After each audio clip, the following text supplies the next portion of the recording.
There was a company that I looked at a few years ago, and it was basically a roll-up of other companies. And I think, I tend to be kind of wary. That's a business that I tend to be wary of, is roll-ups, because you can hide a lot in the accounting.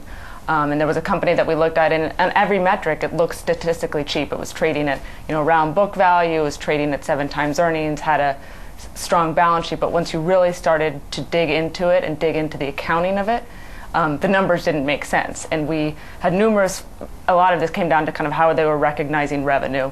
We had numerous conversations with the management team, and we tried to have them walk us through it. We couldn't reconcile the cash flow with the income statement and the balance sheet, and as a result, when we really started to dig into it further, we couldn't get comfortable with it. And I think it's an interesting example because it's something that's statistically cheap, so there were a lot of other value investors that were involved, but once we really started to dig into the accounting, it didn't make much sense to us, and we passed on it, and it later filed for bankruptcy. So I think there's a lot to be said for digging into these companies versus just looking at what they may be on face value.